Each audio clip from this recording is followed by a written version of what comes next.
Senhoras e senhores, um dos maiores momentos que eu de fato poderia ter nos meus inícios de episódios do Cultura Conservadora, uma das pessoas mais famosas desse canal, uma das pessoas mais importantes para a construção desse canal de fato, Marcela Ferreira Neves, uma pessoa esportista, uma pessoa cristã, uma pessoa que conhece um networking absurdo de famosos, é uma pessoa que está evidentemente conosco para conhecermos acerca de sua imagem, de seu propósito, de sua missão.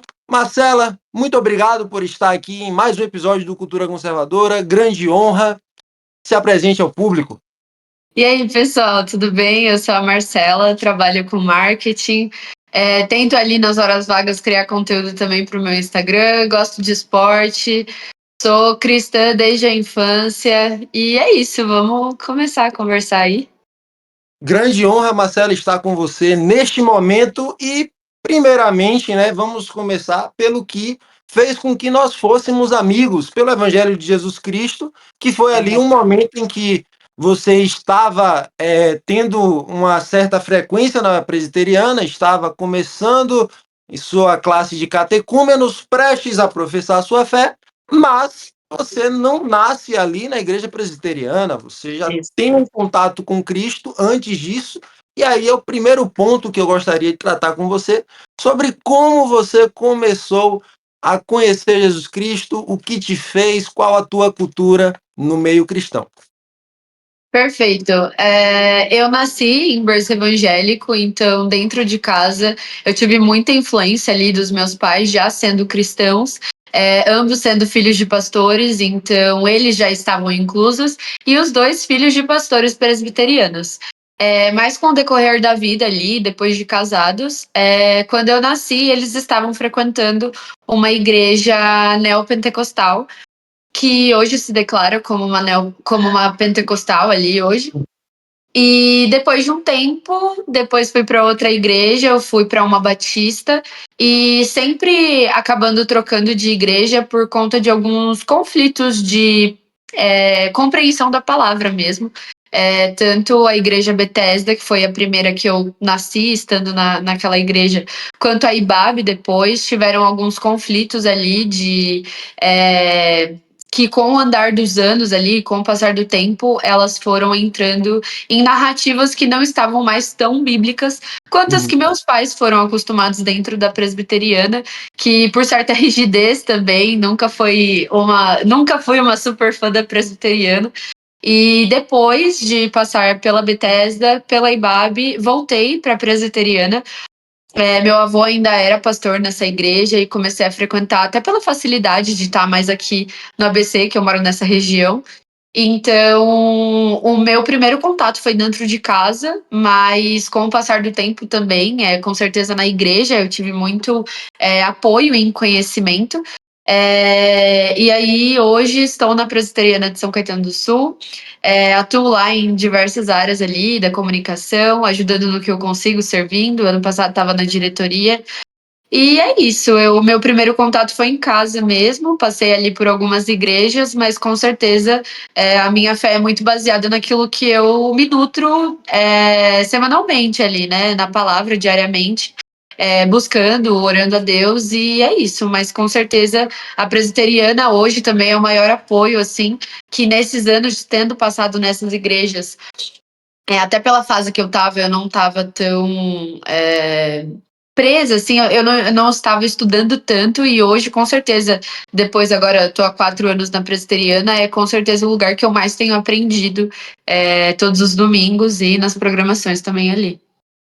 Marcela, você começa em uma igreja neopentecostal e a igreja presbiteriana, ela tem um grande diferencial, não em relação às outras, porque eu não sei se a IBAB é uma igreja reformada, mas você agora está em uma igreja reformada, tem uma diferença de cultura existente ali e muito pertinente. E eu gostaria de saber se nisso daí você primeiramente percebeu e se essa diferença de cultura te impactou. Como eu disse, eu não sei se a IBAB também é uma igreja batista reformada, mas qual o impacto, qual o significado que uma igreja reformada pode trazer à vida de um cristão, à vida de Marcela Neves? Eu acho que o maior impacto foi a frequente leitura da palavra, e é até uma coisa irônica para a gente, como cristãos, que entende que isso é extremamente necessário, principalmente quando a gente fala de uma instituição que promete isso. E acho que também por conta da fase que eu estava, foi a minha fase de maior pico ali enquanto atleta, quando eu estava na IBAB, por exemplo. Então, acaba que com as competições, com a frequência que eu tinha, eu também acabava não participando tanto para conseguir me nutrir da forma como eu gostaria. Mas com certeza, dentro do tempo que eu frequentei lá, que foi bastante tempo também, essas duas outras, com certeza a presbiteriana ela ganha muito num nível de estudo mesmo, de aprofundamento da palavra, de você ir no culto e você entender com clareza aquilo que está sendo falado no culto, sendo assuntos demasiadamente interessantes, até como a EBD mesmo, eu acho que foi um efeito muito grande, principalmente da EBD, porque a EBD que eu tinha na Batista, na Pentecostal. É que na Pentecostal eu ainda era mais criança, Uhum. mas a diferença ali que eu vi estando nos jovens da presbiteriana e estando nos adolescentes da Batista foi muito diferente em relação a aprofundamento no conteúdo, a conteúdos que são realmente necessários, estando como jovem ali, que precisa de muitos apoios nas diferentes fases da vida. Então, o fato de ter entrado em uma igreja reformada me mudou muito como pessoa e entender também o quanto é importante ler a palavra no dia a dia, coisa que talvez eu, pelo menos, não fui muito impactada estando nessas outras igrejas. E acho bom ressaltar que eu fui batizada quando criança na presbiteriana, assim como os meus irmãos também. Mas por meus pais entenderem essa necessidade, terem nascido no berço presbiteriano, e depois, quando eu voltei para a presbiteriana, eu fiz a minha confissão de fé, né? Fiz ali a sessão dos catecúmenos, que também foi extremamente importante para eu entender não só a presbiteriana, mas a história da igreja e tantas coisas importantes que eu uso até hoje, né? E nisso daqui você falou que já fez parte, né, da secretaria da União de Mocidades Presbiterianos, e só que você também nutre um outro talento dentro da igreja, um outro dom, que é o dom do canto e da composição. Como é que foi isso? Você já nasce isso daí da IAB, ou desde pequenininha, ou veio começar a ser estimulado, ou pelo menos evidenciado ao público na igreja presbiteriana? Então, eu sempre fui muito exposta à música dentro de casa mesmo. Meu pai sempre foi uma pessoa que sempre gostou muito de músicas, principalmente MPB, antigos, e eu curto muito, escuto até hoje. Mas com certeza foi muito mais ressaltado na época da igreja. Tanto que eu acho que tem alguns vídeos antiguíssimos de quando criança, cantando tipo Selena Gomez, assim, porque eu adorava. E então eu sempre fui meio estimulada nesse sentido dentro de casa, mas que realmente passou a acontecer foi na presbiteriana. Mas eu lembrei agora que também na primeira igreja que eu estava, na Bethesda Pentecostal, eu participei quando foi. Como fala? Quando foi. Ai, me fugiu o nome agora, mas tinha um espaço que estava sendo aberto da igreja, eles tinham comprado uma parte de um terreno, reformado, e quando foi inaugurar, era essa palavra, aquele ambiente, eu fiz parte da inauguração e eu não só cantei um louvor lá na frente, pequenininho, eu acho que eu tenho algumas fotos, quanto entreguei um presente ali para uma pessoa que foi responsável por aquilo, mas realmente foi acontecer ali na presbiteriana que eu compus a minha primeira música, que foi meu primeiro louvor, que foi resultado de uma oração minha e de textos meus, que eu sempre tive costume de escrever, né? O Matheus sabe bastante disso, porque inclusive nas minhas fotos, quando eu vou postar alguma coisa no Instagram, eu faço questão de na legenda ter alguma coisa que faça parte daquilo que eu tô vivendo. ou que seja algum texto que seja antigo e que me tocou naquele momento, ou que eu repassei ele depois de um tempo.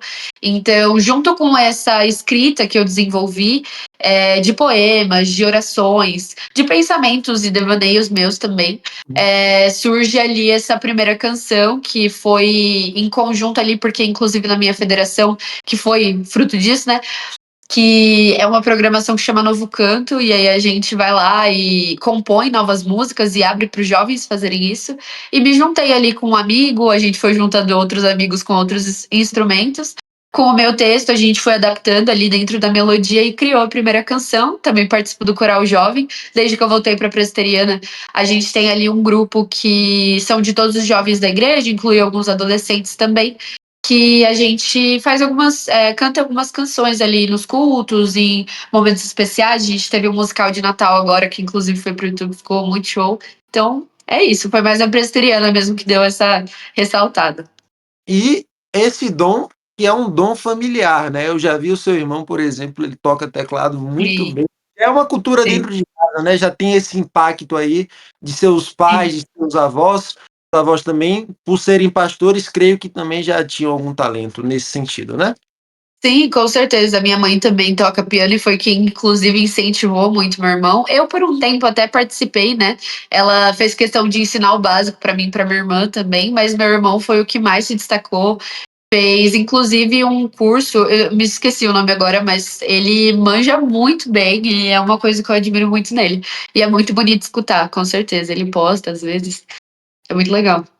E aí, Marcela, já falamos assim de seu início com música, de seu início com a igreja, mas tem um ponto aqui chave que eu acho que a igreja ela também auxilia muito, que hoje você é uma pessoa extremamente comunicativa e para que você seja bem comunicativa e bem eficiente no que você é designado a fazer, você tem que saber lidar bem com o público. E para Sim, você saber lidar bem com o público, você tem que ir, por exemplo, para frente de igreja, né? Então assim, você vai cantar, você vai fazer alguma apresentação, você está à frente de igreja, geralmente uma igreja aí em uma grande cidade é 100, 150 membros para mais. E sim. como é isso para você? Como foi isso para você? Isso te auxiliou a se tornar essa pessoa que hoje sabe lidar bem com o público? Ou foi algo que naturalmente foi fluindo com outros fatores externos também influenciando essa questão? Eu acho que totalmente a igreja tem muito ponto nisso, e acho que é uma coisa que muitas vezes eu converso com os meus amigos. O fato de que na igreja a gente cria não só muitos dons, né, e consegue se desenvolver de forma voluntária ali, mas a gente também acaba conhecendo pessoas que nos auxiliam nessa jornada, e são pessoas que muitas vezes na nossa vida de trabalho, na nossa vida de escola, se não fosse pela igreja, a gente não se teria essa união, essa amizade, e eu vejo que a igreja, justamente por promover diversas ações, muitas vezes de evangelismo na rua, ou de ações sociais na própria igreja, ou nas programações, quando você vai lá na frente e fala alguma coisa, quando você vai lá e canta, quando você participa da diretoria e é obrigado, de certa forma, a interagir com as pessoas, a se forçar a conversar, a gerar amizade. E a igreja ser esse ambiente de convivência mesmo, de fortalecimento, acho que com certeza é um dos melhores ambientes para se desenvolver, além de, claro, você se aprofundar na palavra e conhecer mais de Deus e ter pessoas que te apoiam ali na fé. Com certeza a igreja é um ótimo apoio que nenhuma escola vai te dar, que nenhuma faculdade vai te dar, que muitas vezes nem a sua família vai te dar, mas ali dentro da igreja, por todo esse apoio e essa grande família, né, Uhum. a gente consegue se desenvolver em diversas tarefas, seja na música, seja na comunicação mesmo. E no que você se propuser a fazer, com certeza a igreja vai estar ali te apoiando de alguma forma, seja, por exemplo, para lidar com crianças, para falar sobre a palavra. Então, com certeza é o melhor ambiente para você se desenvolver em qualquer coisa. Você falou de evangelismo na rua, você já tem uma experiência com isso? Já praticou evangelismo na rua? E como é a experiência de evangelizar pessoas? Isso daí eu sei que você publicamente no Instagram, nas redes sociais, sempre se preocupa muito em trazer o evangelho de Jesus Cristo, mas e lidar com as pessoas presencialmente, fisicamente? Como é essa interação para um cristão com um não cristão e como é para você exercer esse ofício? Eu acho que quando a gente coloca na cabeça que aquilo é o ID e aquilo é parte da nossa jornada como cristão, não tem como você deixar de fazer. E eu acho que é muito importante pensando nas pessoas que muitas vezes não tiveram oportunidade de ouvir sobre a palavra, não foram impactadas da forma certa, ou muitas vezes por grupos que podem ser muitas vezes desrespeitosos com não cristãos ou com pessoas que são pecadoras, né, assim como nós.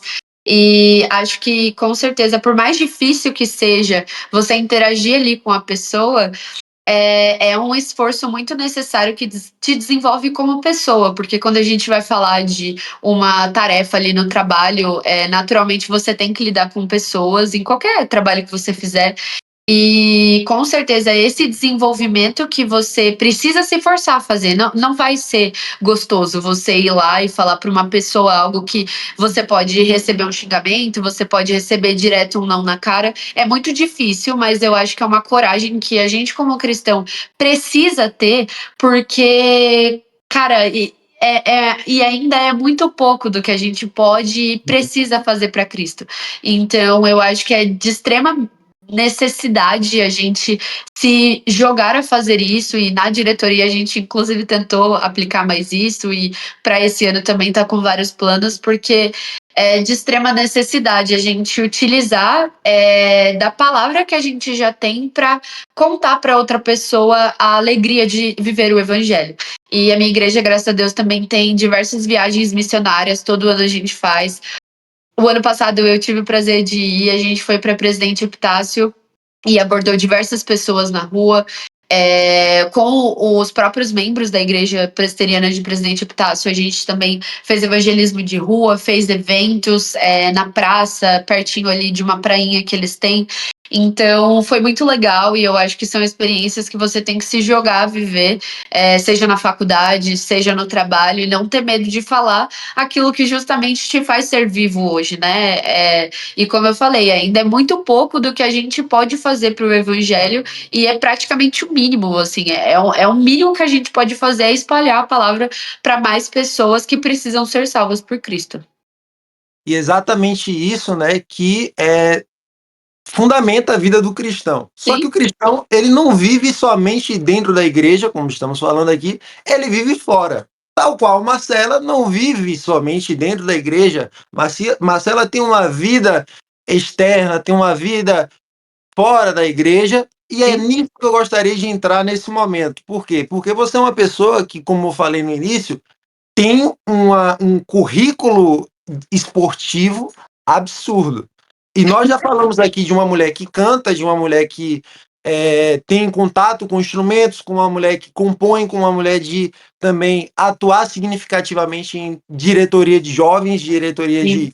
de programações, mas também nós falamos de uma pessoa que sempre foi estimulada ou que pelo menos sempre participou de muitos esportes, com destaque à natação e ao vôlei, né?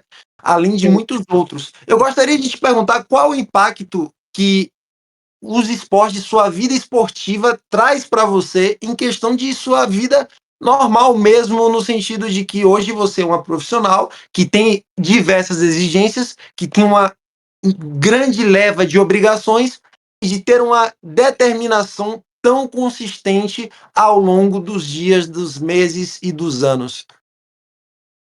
Vamos lá.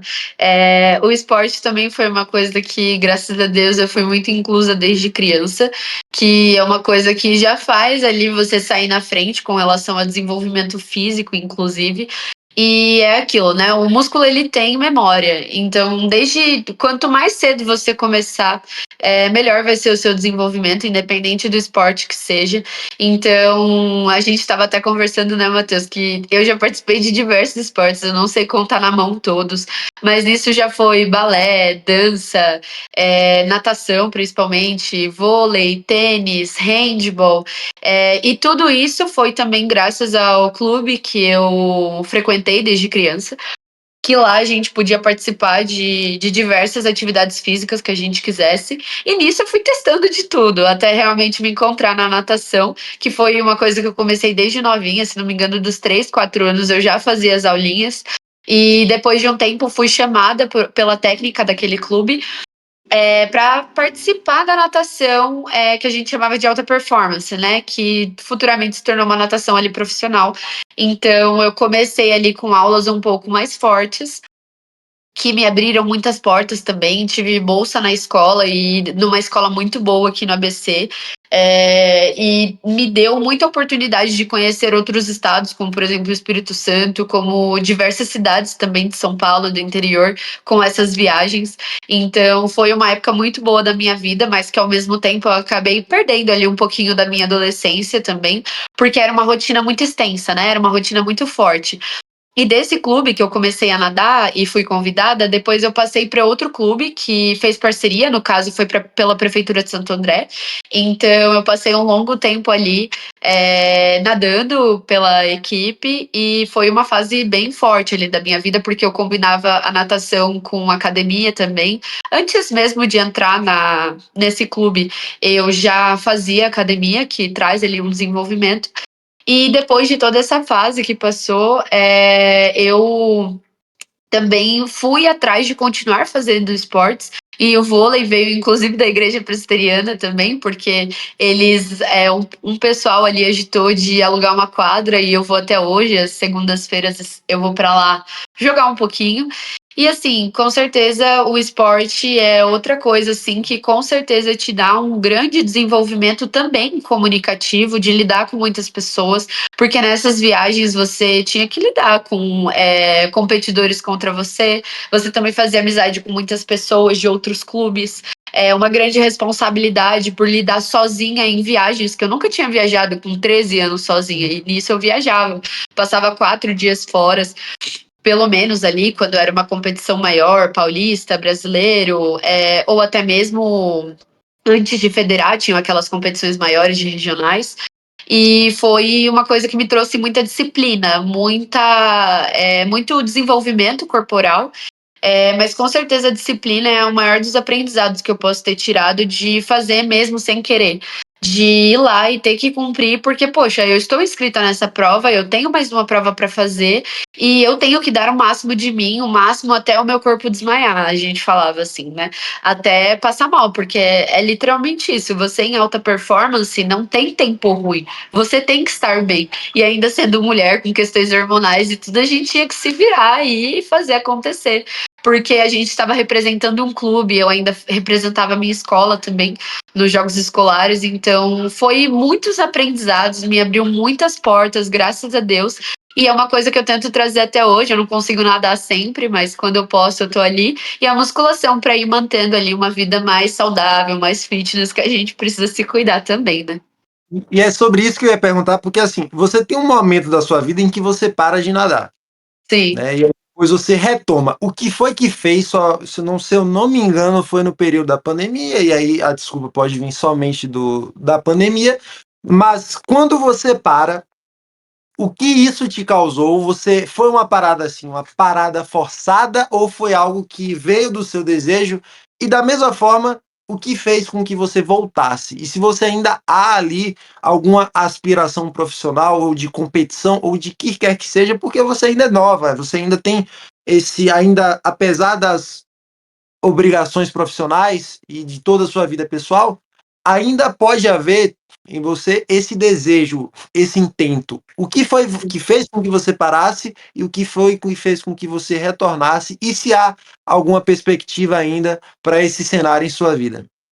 Então, tiveram alguns fatores que colaboraram para essa pausa, mas principalmente a relação dos estudos, porque por mais que eu tivesse em uma ótima escola por conta da oportunidade que eu tive com a natação, ainda assim eu não conseguia me dedicar ao máximo, então, claro que sempre mantendo boas notas, mas com muita dificuldade, porque eu literalmente saía da escola, almoçava dentro do carro, ia para o clube e chegava em casa às 7 da noite. E assim, eu chegava às 7 da noite em casa, você pode até falar, para você ir dormir ali 10 horas da noite, eu ainda tinha algumas horas, mas pensando que eu tinha que jantar e minimamente descansar todo o meu corpo, porque eram treinos muito fortes, né? E ainda mais eu ali no meu desenvolvimento físico também, enquanto adolescente, foi um sofrimento muito grande. Mas é uma época que com certeza eu não mudaria, assim, foi muito bom por conhecer pessoas e tudo mais. Então foi uma pausa muito difícil, porque é um esporte que eu amo e eu amo nadar. Inclusive hoje eu fui nadar, tô de férias e foi muito bom. Mas foi necessário perante a minha época da vida. Eu estava para entrar no ensino médio, então eu queria dar um tempo para estudar ali os meus vestibulinhos, né, que a gente chamava, para entrar nas escolas que eu gostaria. E no caso, eu encerrei o meu ano de competição mesmo em 2018, que foi ali no meu Infantil 2, que a gente chamava a categoria, e eu estaria indo para o Juvenil 1.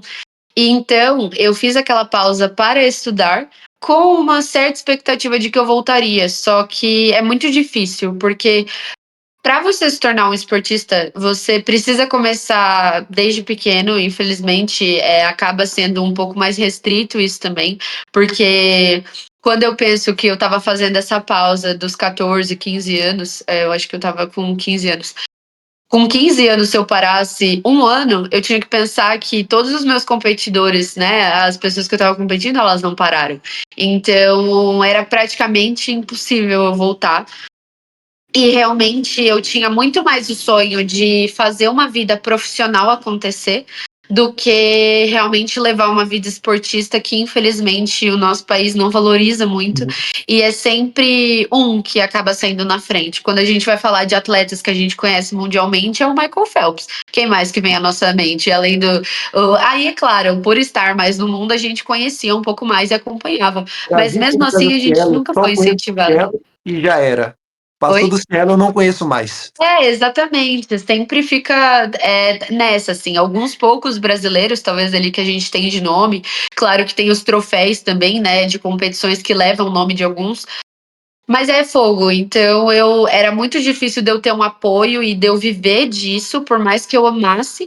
E eu também tinha aquele desejo de levar a minha vida profissional mais longe, e viver a vida corporativa, que por mais difícil que seja, é muito bom e faz parte. Então foi uma dor muito grande. Mas eu entendo que foi uma fase da minha vida que eu não deixo pra trás, faz parte da minha história, foi muito bom, mas foi uma fase que precisou ser deixada de lado para que eu desse sequência ali na minha vida escolar, principalmente de ensino médio, pensando em Enem, na minha faculdade. Enfim, mas foi muito bom. Eu sou muito grata, foi muito bom. Vida corporativa é essa que hoje você divide em dois pontos, né? É, Faculdade e o trabalho. Hoje você faz psicologia. Está sim. contente? Gosta da faculdade? Tem gostado? Como é que tem sido esse mundo de psicologia? E também foi algo que vem com você ou a circunstância do marketing te levou a isso? Então, já dando um spoiler aí, né? Trabalhando com marketing é sempre uma dúvida que surge em todas as entrevistas que eu faço. Então, eu sou muito feliz fazendo psicologia, eu adoro o curso, é muito legal e eu aprendo muito. Acho que eu sempre fiquei pensando muito em fazer uma faculdade que eu gostasse, porque eu ainda também não sabia muito os caminhos. E por entender que a psicologia ela abre um caminho muito grande para a gente como profissional, então quando a gente vai olhar a base ali da psicologia e olhar as áreas básicas, a gente pensa em clínica, a gente pensa em hospitalar, a gente pensa em escolar, dá para ir para um RH ali, entre outras, mas que sempre ficam dentro dessa bolha. E o que que acontece? Eu gostava muito, também por influência de casa, o meu pai fez algumas pós ali, que também, ele por ser engenheiro ali, fez pós em filosofia e fez pós em marketing. Então, quando a gente estuda a Bíblia, ou mesmo discutir coisas assim no dia a dia, ou conversar mesmo, ele vinha com aquele conhecimento que ele entendia, né?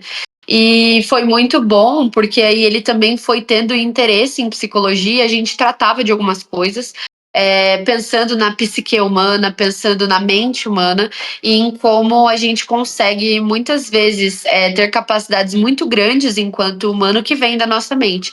E foi uma coisa muito interessante para mim, que eu fui pesquisando um pouco mais no ensino médio também ali, para entender o que eu queria da vida. E eu entrei no curso já fazendo também antes alguns cursos de marketing que eu tive muito interesse na época da pandemia, que foi quando eu fiz o ensino médio. E que foi muito bom ali para eu entender um pouco mais do mundo marketing. Então, antes mesmo de entrar na faculdade, eu já estudava isso. E também apareceram oportunidades dentro do marketing, apareceram oportunidades de trabalho para mim, e eu fui me apaixonando por esse meio. Então, o meu primeiro trabalho ali nessa área foi numa clínica de estética, que esse chefe pagou muitos cursos para mim relacionados a marketing. Então, fazendo psicologia, eu já comecei a integrar ali vários conhecimentos em cursos presenciais, cursos online de marketing.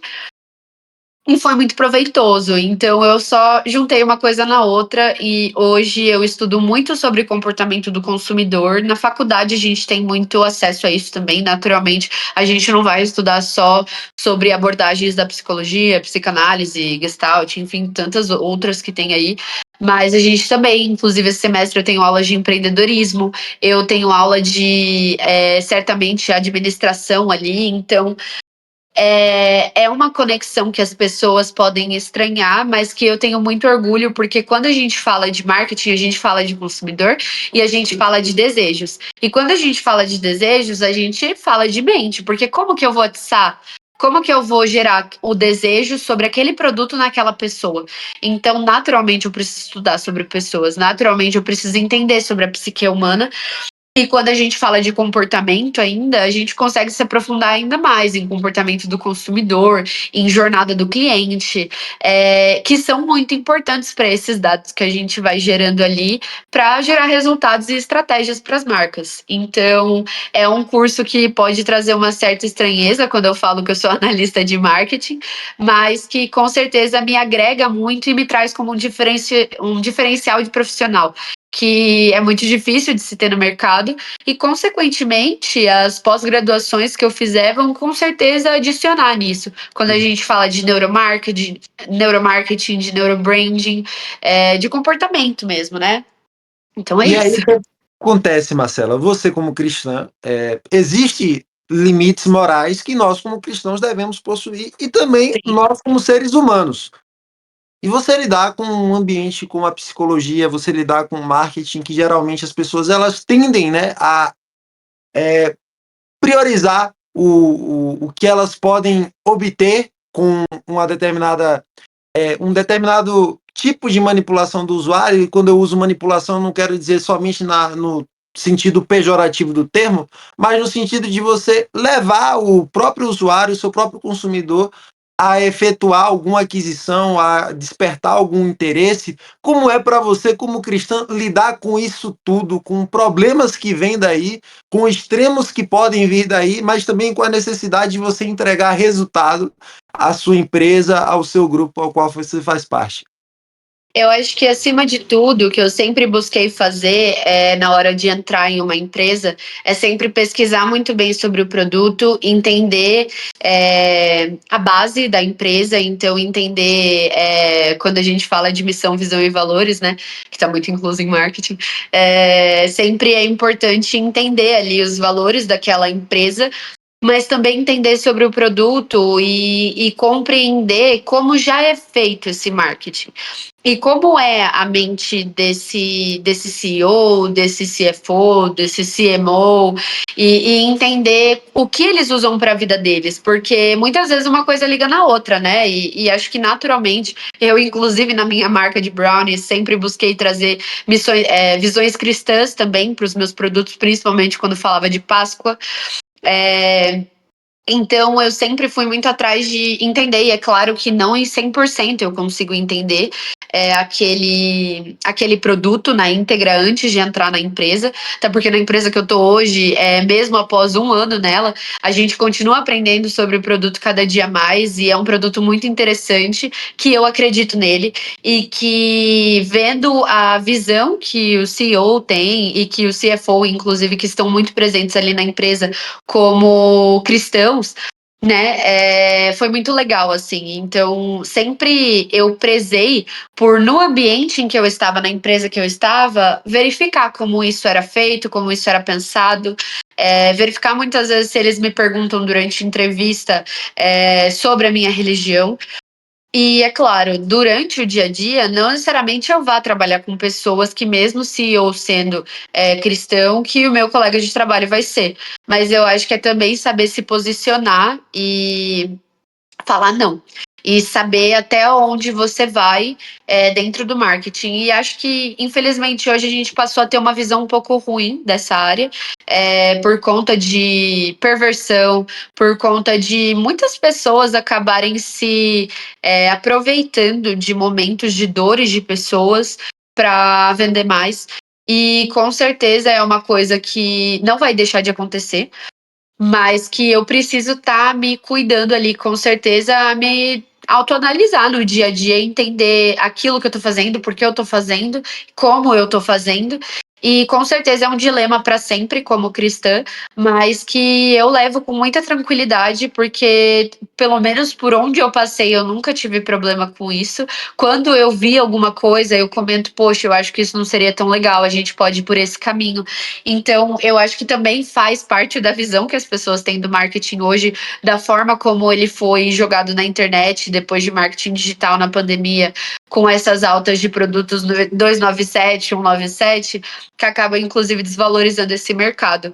Mas eu acho que é muito sobre autoanálise mesmo e entender o porquê que eu tô fazendo, como eu tô fazendo e se tem alguma forma melhor de eu fazer sem ferir em algum sentido o meu propósito e minha fé. E aí, nisso daqui, eu acho que é muito importante porque, assim, um cristão, ele carrega os seus princípios por onde quer que ele ande, que ele caminhe. E falamos de faculdade, falamos também de profissão. E, assim, depois que existiu essa revolução tecnológica, depois da pandemia para cá, eu vi muitas pessoas, né, muitas figuras públicas dentro do cristianismo aqui no próprio Brasil, apoderarem-se disso, e existem pessoas que utilizam para os meios bons e também pessoas que utilizam para os meios ruins. Além disso, uma coisa muito interessante aqui é o seguinte: quanto ao meio dentro da igreja, é uma pergunta que eu tenho a você. Quais os limites também da utilização da psicologia, do marketing, das técnicas de manipulação, de argumentação, que um líder religioso, que uma pessoa importante, que um palestrante, que quer que seja que estará influenciando essas pessoas, deve possuir diante de uma pessoa que, como temos visto, faz faculdade de psicologia, que trabalha bastante nisso? Como é que você acha que um líder espiritual, que uma pessoa nesse sentido deve se posicionar e deve lidar também com os próprios limites de tipo, aqui jaz o Espírito Santo do Senhor Jesus Cristo que estará transformando as pessoas, mas até aqui eu posso ir. Eu acho que é de extrema importância e de muito em agregar mesmo a psicologia. Eu conheço diversos pastores que, inclusive, foram atrás e fizeram faculdades ou fizeram cursos que sejam para auxiliar, porque a psicologia ela traz ali, junto ao aconselhamento bíblico, várias estratégias para que ele pastor está utilizando para adicionar dentro daquilo que ele faz, principalmente quando a gente fala de pacientes que usam de remédios, e a forma como esse pastor lida, a forma como esse pastor entende que a terapia, inclusive, pode ser um adicional ali para aquela pessoa ter um acompanhamento realmente semanal, que muitas vezes alguns pastores não conseguem fazer.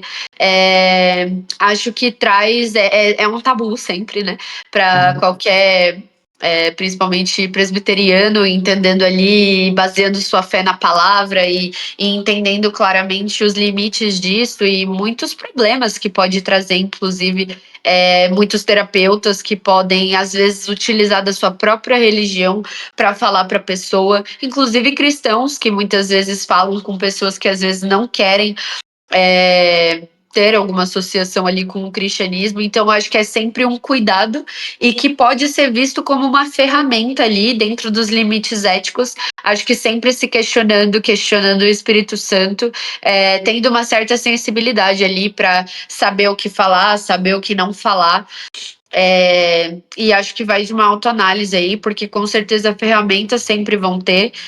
A psicologia pode agregar muito nisso, o marketing, de certa forma, quando você vai falar de copywriting, você vai falar sobre discurso, que estão inclusos na igreja quando a gente fala de uma pregação.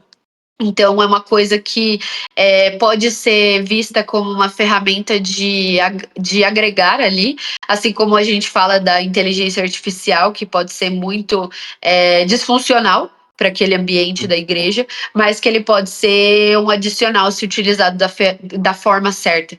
Acho que vai muito de como é utilizado e sempre se baseando, né, com muita sabedoria em oração e reconhecimento mesmo, assim, daquilo que está feito com tal intenção ou com outra intenção que não é tão bacana, principalmente para uma liderança ali que lida com jovens, que lida com adultos, que lida com crianças e famílias, né?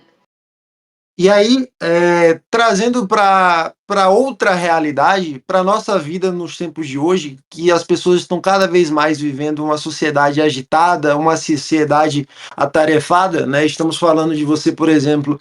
Isso daqui não é nem uma crítica, é uma constatação. Já falamos de tantas funções que você exerce e que tem se tornado típico de uma sociedade como essa. E aí eu já lhe pergunto, trabalhando com essa tua experiência, esse teu contato com tantas pessoas que há no marketing, com tantas pessoas que há na psicologia, pessoas que utilizam esses meios para atitudes benéficas à sociedade, mas pessoas que também utilizam esses meios para atitudes maléficas, como um indivíduo ele deve se sustentar nos dias de hoje, como é essa necessidade de ter um autocontrole, como você examina e quais os seus conselhos para essas pessoas que necessitam viver uma vida equilibrada, apesar de tantas demandas, de tantas dificuldades e de tantas pressões externas que estão ao todo tempo colocando-as para saber se precisam consumir, se precisam possuir, se precisam adquirir determinados produtos ou formas de vivência. Eu acho que é muito importante sempre o equilíbrio baseado nos seus princípios e naquilo que você entende como verdade de vida. Então, você, enquanto pessoa que muitas vezes é um CLT, que leva 3 horas para ir para o trabalho, para voltar do trabalho, faz faculdade, estuda, é muito importante saber o seu próprio equilíbrio e o seu próprio limite para não entrar num burnout, para não entrar numa rotina extremamente prejudicial à saúde mesmo. E eu entendo que é sempre importante você estar avaliando dentro dos seus princípios qual é a melhor forma de viver. E muitas vezes, para cristãos mesmo, né, que precisam de tempo devocional, que precisam incluir aquilo no seu dia a dia, conseguir achar um momento, conseguir achar um tempo, estar sempre em oração. Acho que tem muitos meios hoje que a gente consegue, com a Bíblia no celular, de não ter desculpa para deixar de fazer devocional, mas entender a necessidade também de você ajoelhar no chão e orar e falar com Deus no momento seu, quando você fecha a porta do seu quarto e se dedica aquele tempo para isso. Eu acho que quando a gente vai olhar para a palavra é de extrema necessidade, inclusive para a gente entender os nossos limites enquanto profissionais, muitas vezes em outras áreas de trabalho, que você acaba tendo oportunidades de coisas que podem te levar a um buraco, e quando você se fortalece na palavra, se fortalece em Deus, o não é certo, você sabe o que você tem que fazer, não tem dúvida. E acho que é isso, você se basear na palavra e estar sempre se forçando a ter uma rotina correta. 2026 está aí, você coloca cheio de metas, você começa o ano com um monte de metas, mas você não coloca metas literais que vão fazer parte da sua rotina, que vão trazer mudança para você.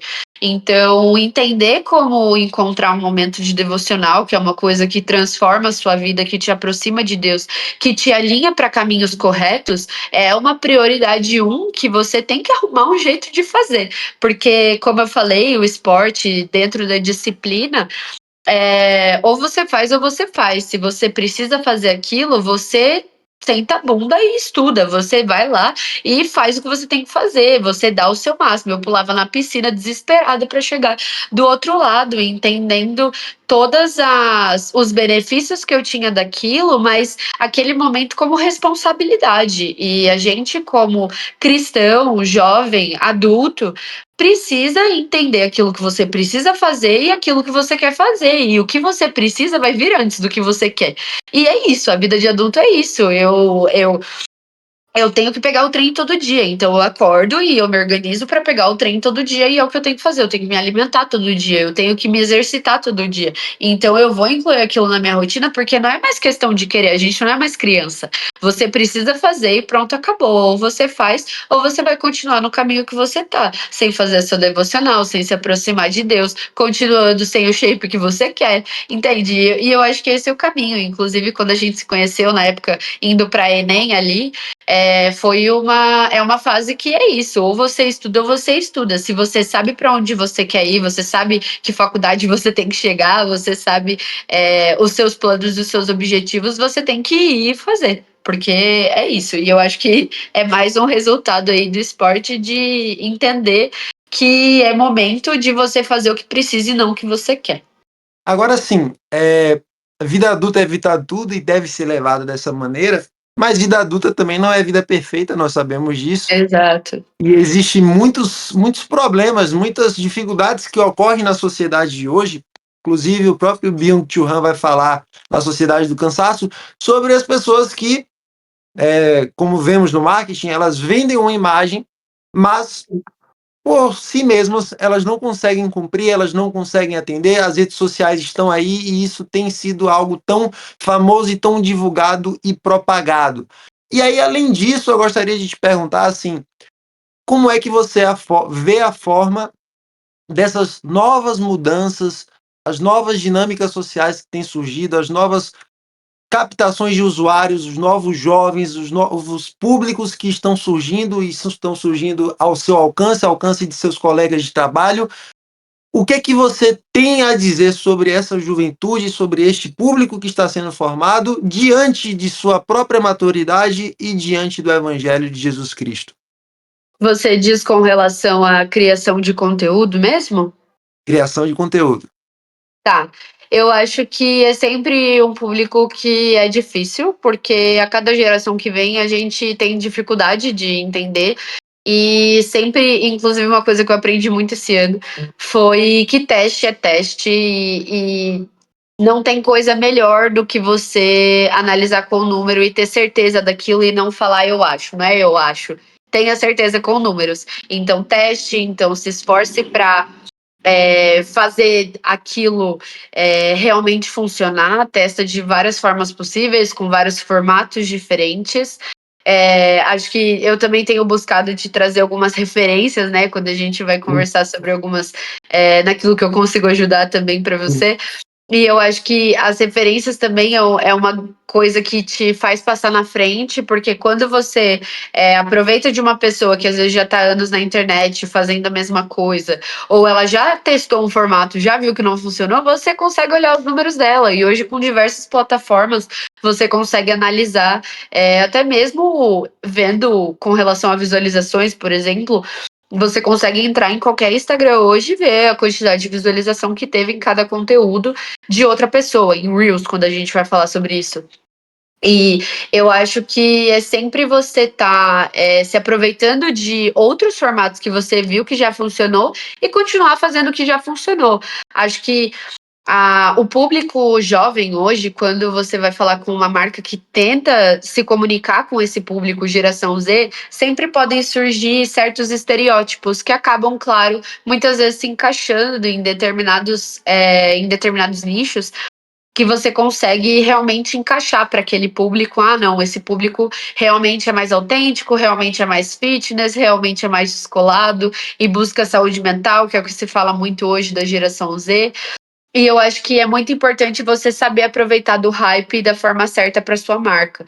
Porque se você é uma marca que muitas vezes fala com pessoas mais racionais, que precisam pensar e tomar decisões mais difíceis, que às vezes se trata de um produto mais complicado, é, não vai ser a geração Z, que muitas vezes é um pouco mais jovem e não toma decisão, não trabalha. Quando você fala com uma geração Z que já está trabalhando, você consegue nichar um pouquinho melhor esse trabalho que você está fazendo, quando você acerta, não com o público que fala de personalização, mas talvez com o público que fala de saúde mental e fitness, de mundo corporativo e saúde, entende? Quando você consegue Uhum. alinhar dentro daquele aspecto, o hype certo, mesmo dentro daquela geração. Sim. Então, eu acho que é um grande trabalho aí. Sempre é importante você entender muito bem do seu público, entender muito bem de com quem você está falando, a partir do produto que você tem, a partir da entrega que você faz. Porque quando você entende melhor sobre o produto, você entende melhor para com quem você está falando. E é sempre muito difícil, porque exige tempo e exige trabalho, e muitas vezes exige investimento em bons profissionais que vão saber fazer uma boa análise ali daquele conteúdo. E eu acho que é mais por esse caminho mesmo, assim, vai muito de pesquisa, de entendimento sobre o produto, de amadurecimento de produto. São muitos aspectos que fazem você se comunicar melhor com o público que você está falando, e não é diferente para o público jovem. Ele precisa ser muito bem analisado dentro de idade, dentro de sexo, dentro de que seja, você precisa entender todos os pontos importantes, e aí a gente pode falar de persona também, que tem detalhes um pouco mais específicos sobre o seu público, que vão te trazer uma clareza melhor de como se comunicar, né? E aí, é, isso daqui é muito interessante. Você falando de produto, tem um dos produtos mais saborosos que existiu aí das últimas décadas para cá, de uma marca chamada Smile Browns, que foi uma marca ali que, bom, de certa maneira não, foi uma marca que realmente você utilizou muitas habilidades de propagação, de venda, de mídia. Não à toa é uma marca que você encontra na sua bio do LinkedIn, um momento importante ali de sua venda, de sua imagem para outras pessoas. Você coloca ela e conseguiu agregar números espetaculares. Qual o papel da Smile Brownies na vida de Marcela e, principalmente, hoje ela está parada? Há a possibilidade de haver retorno da Smile Brownies? Com certeza. Eu tenho muitos planos para Marcela do futuro, e eu acho que foi também dos momentos mais importantes ali junto com o esporte, mas que me trouxe muito desenvolvimento sobre marcas, sobre compreendimento de logística de produto, principalmente por se tratar de um produto alimentício. A gente tem diversas dificuldades ali, como os próprios processos que são feitos, limpeza, administração do negócio, enquanto números, enquanto budget, enquanto tudo que se precisa adicionar, se administrar, sendo uma marca sozinha, né? Ou uma marca independente. Então, foi uma marca que surgiu ali na época do ensino médio. É engraçado porque parece que eu não parei, né? Da natação, que eu tava no ápice ali, depois eu fui direto para uma marca, né, de brownies e de outros produtos relacionados. Então, nisso a gente teve brownies de diversos sabores, foram mais de 50 produtos autorais, que entram panetones recheados, entram ovos de Páscoa com casca de brownie, que era um diferencial também, mesmo para marcas de brownie, pouquíssimas fazem até hoje. Além dos sabores de brownie mesmo, que foram desenvolvidos, acho que 15 sabores, dentre eles os principais, tradicional, café, caramelo salgado, o blonde, que é de chocolate branco com caramelo salgado, enfim, e é uma batelada de teste ali, é muito trabalho que se exige para criar sabores, e principalmente quando se trata de que não foi um vídeo do YouTube que eu arrumei a minha receita, mas claro que se começa com uma base, e nisso eu vou desenvolvendo a partir do meu próprio paladar, do paladar das pessoas que consomem aquele produto, e uma melhoria, né, frequente. A Smile deu uma pausa no início desse ano, que foi comemorado 3 anos em 2024, né? Sendo 2025 a pausa.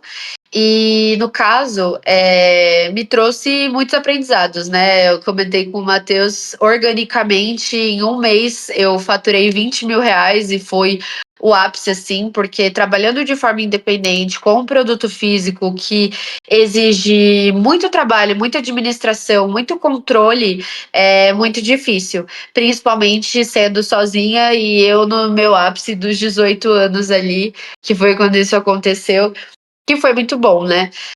Foi no fim de 2024 que eu consegui, em um dos meses ali, também trabalhei com panetones e outros produtos para expandir ali a minha área de atuação.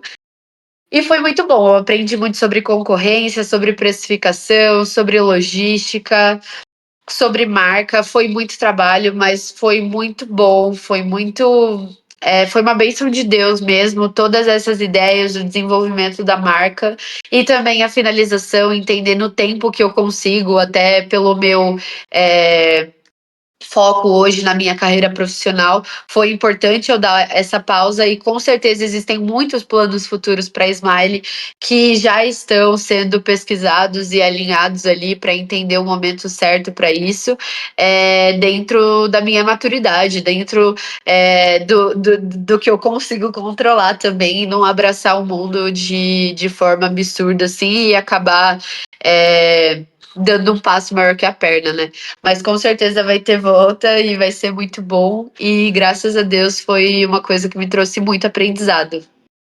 Mas de onde saiu essa ideia, Marcela? De onde você falou? Você acordou em um lindo dia e pensou: caramba, hoje é um dia para vender brownie, hoje é um dia para criar uma conta no Instagram, para começar a publicar, para começar a procurar ideias, desenvolver. Foi algo originalmente seu ou é algo que vem de outras e outras e outras vivências que culminou na Smile Brownies? Foi uma coisa totalmente minha mesmo. Eu realmente ali no ensino médio já estava com alguns pensamentos sobre um negócio, porque eu sou muito assim, sabe? Eu tenho uma ideia, eu quero aplicá-la e eu me esforço com tudo para aquilo dar certo. Surgiu ali no ensino médio, e na época eu estava visitando vários amigos, assim, eu tinha um grupo de amigos na igreja, que sempre quando a gente ia na casa, assim, de um dos nossos amigos, eu fazia uma receita de brownie, e nisso que foi começando a receita se aprimorando ali. Então foi uma época muito boa, assim, foi muito tranquilo, porque surgiu de uma forma natural, não foi nada obrigado, foi porque eu quis, eu consegui formular toda a marca, toda a questão de papelaria também, questão de embalagem. Foi muito teste, foi muito dinheiro sendo gasto também com receitas, porque eu falo desses 30, 40, 50 produtos que foram feitos, mas dentre esses ainda tiveram todos aqueles que não deram certo, exato. Foram aqueles produtos que realmente foram a mercado, e mesmo assim com muitos testes nesse tempo, para entender também a adaptação do produto para o consumidor, todo o meu marketing em volta dele sendo muito no boca a boca, sendo muito estando nos ambientes certos na hora certa. Presencialmente é muito importante, até uma certa franquia ali que eu consegui com várias pessoas, inclusive vendendo para mim.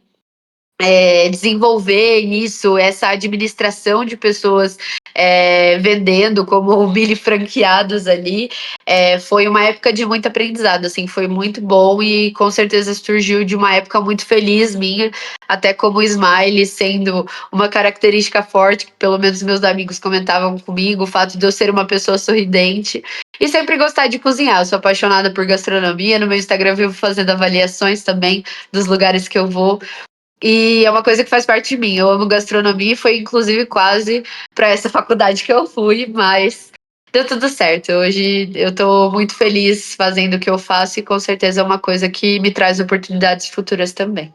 E mesmo sem fazer gastronomia, em uma universidade você ganhou de Martino Horst por isso, né? Um grande, grande mérito aí que você pôde conquistar. Marcela, agora ademais, poderíamos ter parado por aqui, mas ainda falta mais dois temas para trabalharmos, porque você, Certo. a Smile Browns, você chega na Ellen Ganzaroli, você chega em SBT, você chega em pessoas públicas conhecidas nacionalmente.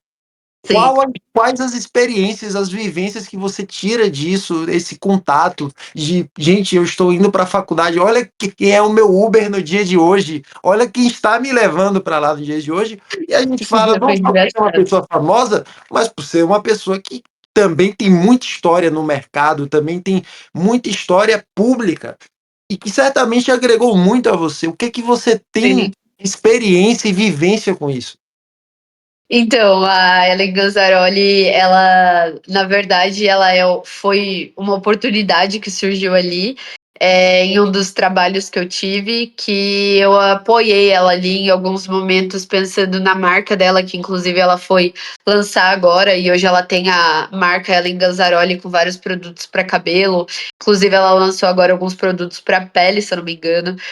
Então, eu acompanhei ali em um processo de compreensão da marca mesmo e o início, né? Antes de ser lançada a marca, como que a gente podia trabalhar de uma forma melhor dentro do perfil dela também.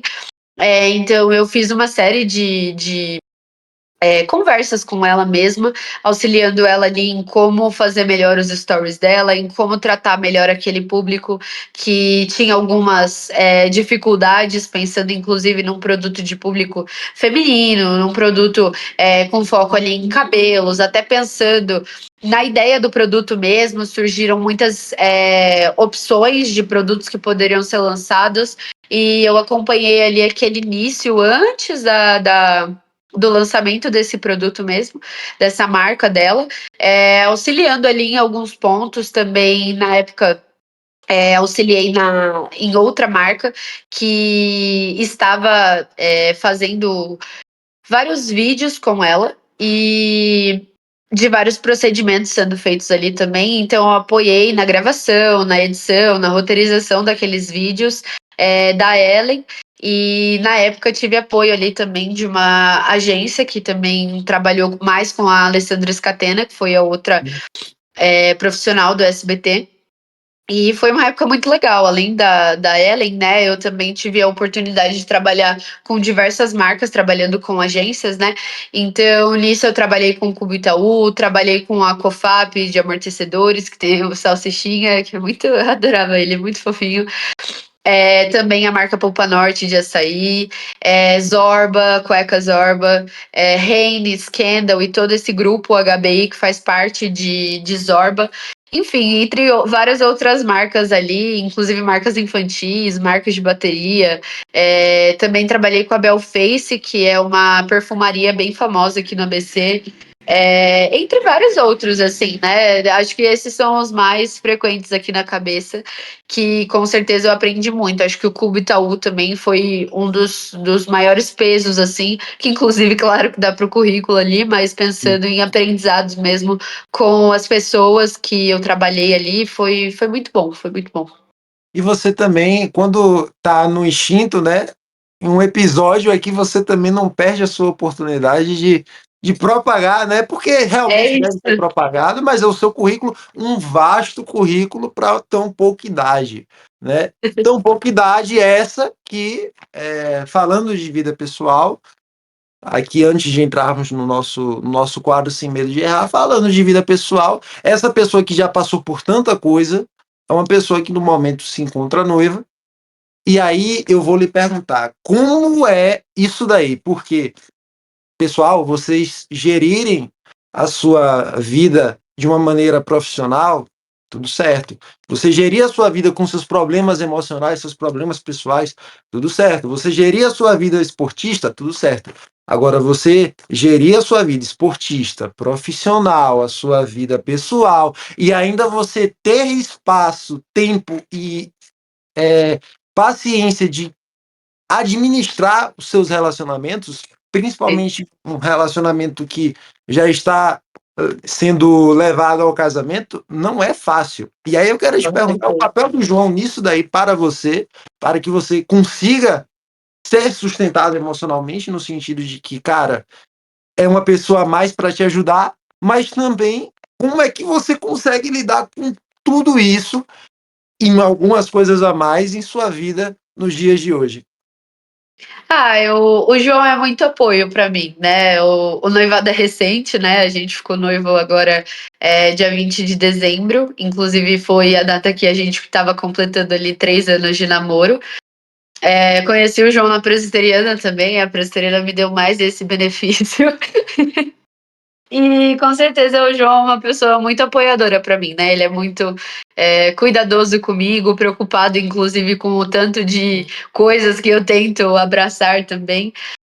E ele é muito apoiador. Na época da Smile, a gente era muito amigo, né? A gente tem uma amizade aí de mais de 8 anos, então a gente se conheceu bem na época quando eu estava na transição da Batista para Presbiteriana.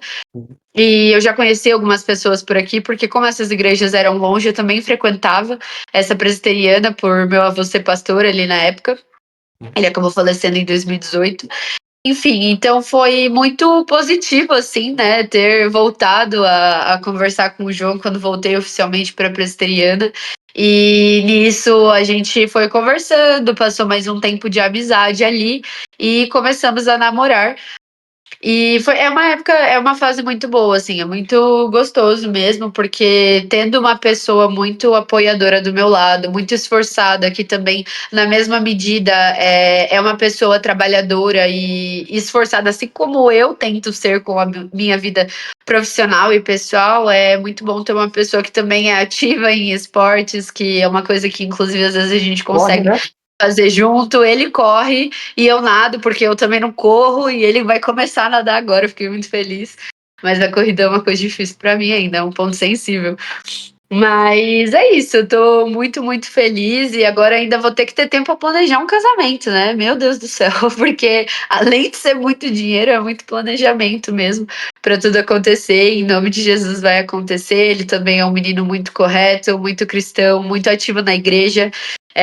As pessoas ao redor dele, todos amam ele e é muito bom estar com uma pessoa, mesmo que muito política ali, mas que é muito confortável estar com uma pessoa que é amada por quem eu amo também, nossos Sim. amigos, família dele, todos que conhecem ele na igreja, inclusive por ser uma pessoa que desde criança na diretoria da presbiteriana ali, das divisões de UCP, de UMP, ele participou de UPA principalmente. É um garoto muito esforçado que eu admiro muito, muito trabalhador, que passou pela tabela do Excel, que esse é outro ponto que a gente pode conversar outro dia, mas que é muito legal, é muito feliz estar noiva do meu melhor amigo mesmo, porque uma pessoa ali que me acompanhou em tantas fases da vida e agora tá na minha mais feliz de todas, né? Ainda noiva. E para o Cultura Conservadora, no futuro já temos um designer e uma marqueteira, seguimos juntos, seguimos fortes. Um casal que se É isso. complementa, né? Como podemos Sim, observar. sim. E aí é o seguinte, Marcelo, agora, porque o seu tempo é um tempo compromissado, atarefado, já dá para perceber. Infelizmente, eu queria conversar muito mais, eu queria tocar sobre muito assunto, mas se eu tocar sobre muito assunto, eu não vou poder trazer o quadro Sem Medo de Errar, onde eu vou trazer algumas perguntas, Meu perguntas Deus. que são breves, você pode mandar o bate de volta, mas algumas também, se você quiser se aprofundar, você pode se aprofundar. Você Tá está bom. preparada, Marcela? Não sei. Vamos lá. Vamos lá. Vamos começar do leve. Um livro da Bíblia do Velho Testamento. Do Velho Testamento, eu Do Velho gosto, Testamento. eu gosto de Esther. Esther, boa. Novo Testamento. Novo Testamento, eu fico em dúvida, mas eu gosto muito de Lucas. Olha, Lucas é uma boa. Lucas é diferente. Não esperava. Um livro para você recomendar a uma pessoa. Eu sempre recomendo Mateus, e não é por causa de você, mas eu acho que nada melhor do que você começar a Bíblia conhecendo Cristo, né? Conhecendo o Deus que se fez vivo. E é isso, respostas curtas, acho que é isso, não me prolongo muito aqui. Marcela, e um livro fora da Bíblia? Qual que você tem para recomendar? Eu acho que eu gosto muito de Cristianismo por Simples. Ele foi um dos primeiros de teologia, assim, que eu me fiz Que inclusive ele tem livros devocionais do C.S. Lewis que você consegue ali ler um pouco do que ele está falando e ainda ler junto o texto que ele está se referenciando. Eu também tenho a Bíblia que tem comentários do C.S. Lewis durante, então é muito legal. É um escritor que eu gosto bastante, assim, ele tem umas reflexões bem legais. Tô lendo, inclusive, agora um livro dele, e ele é muito bom. Acho que tudo que ele se propõe a escrever, o cara é bom. Uma música. Uma música. Ah, eu tenho escutado muito F-Hop ou Novo Canto. Eu gosto muito daquela de Jonas. Não vou lembrar agora o nome, porque eu tenho dificuldade. Mas eu escuto muito Worship, por mais que você não goste, eu escuto e eu gosto. Minha fase Batista tá aqui ainda, entendeu? E um filme. Um filme. Eu gosto de La La Land, Culpa do Meu Noivo, mas é muito bom. E Interestelar, básico. Tem vários.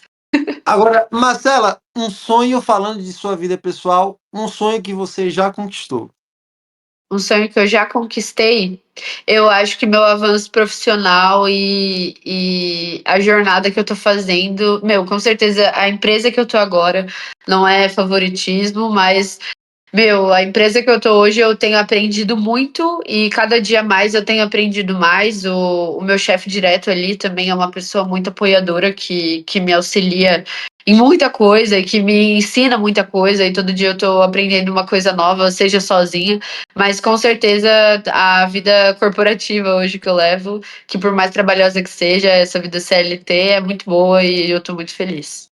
Eu percebo que quando você fala de vida corporativa, você sempre fala de seus companheiros de equipe, porque Sim, aparentemente, quando você se envolveu em bons vínculos, né? E isso sim. deve te auxiliar muito em seus Sim. relacionamentos. Com certeza, até pelos eventos mesmo que eu participei, acaba tendo uma base de network legal aí para tudo que eu preciso, às vezes, de algum profissional mais específico em tal coisa. Inclusive, agora estou pesquisando um profissional focado para a Wikipédia e está sendo uma dor achar, mas mesmo assim, nos grupos e tudo que eu consigo achar. Então, com certeza, meus parceiros ali de equipe, as pessoas que passaram pela minha vida nas empresas que eu passei. Eu consegui muitas amizades também, pessoais, e muita colaboração ali, muito aprendizado. É muito feliz. Marcela, um sonho a ser conquistado. Sonhos relacionados a Smiley Brownies, com certeza. Eu acho que esse é dos maiores e eu acho que tem muito a acontecer ainda com essa marca. Eu sinto que foi só o começo e mesmo sendo o começo, eu aprendi e conquistei muito, graças a Deus. E acho que é isso e uma família, com certeza. Eu sonho em ter filhos e é isso. Você sonha em ter filhos, então, pois diga, qual conselho que você dá aos jovens ou aos seus amigos ou às pessoas que estão assistindo esse episódio? Agora, Marcela está no momento de falar. O que é que você tem a dizer para as pessoas que acompanharam esse episódio até aqui, que estarão se despedindo de nós, que certamente aprenderam, tiraram muito de aprendizado no episódio de hoje? Bom, eu acho que a coisa que mais me fez avançar na vida e principalmente sempre acabar escutando: nossa, você só tem 20 anos? É o fato de eu não ter medo para fazer as coisas. Quando eu me proponho a fazer uma coisa, eu vou buscar fazer aquela coisa porque é por mim e não é por mais ninguém. E eu sei que eu preciso cumprir aquela coisa. Então, essa força, essa coragem, de não ter medo de fazer não só o que precisa ser feito, mas aquilo que é um sonho meu, que é uma coisa minha, eu acho que foi o que mais fez eu alcançar a vida profissional que eu tenho hoje, as conquistas que eu tenho hoje, o currículo que eu tenho hoje, pelo fato de não ter medo de trabalhar e ter 3 empregos ao mesmo tempo, É trabalhar o em 2 Júlio. agências, mais a minha marca. Então, eu acho que é não ter medo de abraçar a oportunidade, não ter medo de fazer o que aparece a oportunidade. Se se Deus abriu aquela porta, é porque eu sei que eu tenho que abocanhar o negócio e fazer acontecer, porque isso me trouxe muita mudança, assim, de vida, de, claro, entendendo dentro dos meus limites, não me passando, mas com certeza ter coragem e não ter medo de falar, de apresentar, de trazer ideia nova, de ter um insight, ir lá e falar e fazer acontecer, com certeza foi o que me tirou da média, que muitas vezes olho para trás e vejo amigos de época de escola, enfim, que muitas vezes por falta de coragem não foram atrás e é o que me tira ali da média. Marcela, bom, o que resta a mim é somente agradecer essa oportunidade, esse tempo. Nós lutamos Nossa, desenfreadamente para esse evento ocorrer. Finalmente ocorreu. Comecei 2026 excepcionalmente bem. De mim só resta gratidão e em algum momento das nossas vidas estaremos trabalhando juntos dentro desse é canal. isso. Quando Vai dar tivermos certo. toda a infraestrutura correta. De resto, só agradecer. Oro a Deus pela sua vida, que o seu futuro seja guardado pelas mãos do poderoso Jesus Cristo que trabalha sobre nós dia após dia. Amém. Deus abençoe. Muito obrigada. Que Deus abençoe você que está assistindo esse vídeo e no que eu puder auxiliar aí, você tiver alguma dúvida sobre marketing, sobre alguma questão, eu gosto sempre de estar criando conteúdo lá sobre gastronomia, sobre marketing, sobre a minha vida pessoal, minha vida CLT. E é isso. Muito obrigada, Matheus, por ter me chamado. Foi difícil marcar, mas foi muito bom e eu fico muito Bom, feliz de estar colaborando. E em breve novidades. em breve, Acompanhe. novidade. E para você que ainda segue, que ainda está aqui neste momento e ainda não se inscreveu, ainda não assinou as notificações, ainda não foi nos ver no Instagram, ainda não foi nos ver no Spotify, meu filho, por favor, faça isso. Vá lá. Vá também às redes sociais de Marcelo estará aqui embaixo. É isso, forte abraço, valeu!